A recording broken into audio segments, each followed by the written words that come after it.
So ముందుగా రామజోగేష్ శాస్త్రి గారిని trailer చూసిన తర్వాత రియాక్షన్ ఎలా ఉందో అడిగి తెలుసుకుందాం సార్.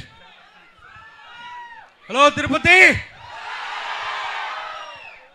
నాకైతే ఎక్స్పీరియన్స్ చాలా కొత్తగా ఉంది మీ అందరితో కూర్చుని వాళ్ళ ఈ ట్రైలర్ని చూడటం. చిన్నపిల్లాడిని అయిపోయాను ఒకప్పుడు, ఎప్పుడు కూడా మెగాస్టార్ గారి వీరాభిమాని నేను.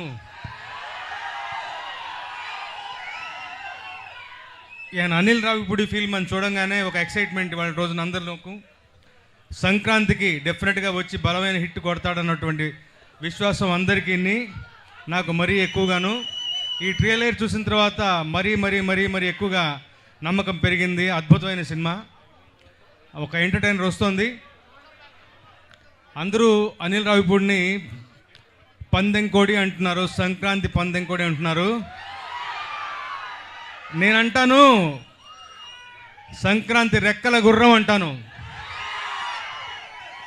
రెక్కల గుర్రం మీద ఎక్కింది ఎవరు? అది సంగతి.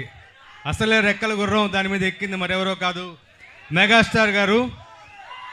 ఆయన ఫోర్ట్ అది, ఆయనకి బలమైనటువంటి విషయం ఎంటర్టైన్మెంట్. ఎంత బాగా పండించారు ట్రైలర్లోనే. ఇంకా మరోసారి చూడాలనిపిస్తుంది నాకు. ఈ 2.5 నిమిషాల ట్రైలరే ఇలా ఉంటే 2.5 గంటల సినిమా ఎలా ఉండబోతాం ఈ ఊహకే వదిలేస్తున్నాను. సంక్రాంతి బరిలో ఘనమైన విజయాన్ని నమోదు చేయడానికి మన శంకరవరప్రసాద్ గారు వస్తున్నారు, మన అందరినీ గొప్పగా అలరించబోతున్నారు. ఆల్ ది వెరీ బెస్ట్ మన శంకరవరప్రసాద్ గారు. All the very best to the team. Sahu గారు, మెగా ప్రొడ్యూసర్ సుష్మితా గారికి, అందరికీ కూడా అభినందనలు తెలియజేస్తూ సెలవు తీసుకుంటాను. Thank you so much. నేను ఒక పాట రాశాను ఇందులో. సినిమా బిగినింగ్లో వచ్చేటువంటి పాట. ఒక్కరోజు షూటింగ్కి వెళ్ళాను. నిజంగా చెప్తున్నాను, ఘరానా మొగుడు నాటి చిరంజీవి గారిని చూసిన ఫీలింగ్ కలిగింది నాకు. అంత గొప్పగా ఉంటుంది ఆ పాట. డాన్సింగ్ ఫీస్ట్ అది అందరికీ. మీరే చూడబోతున్నారు. ఉంటాను. Thank you. సరస్వతి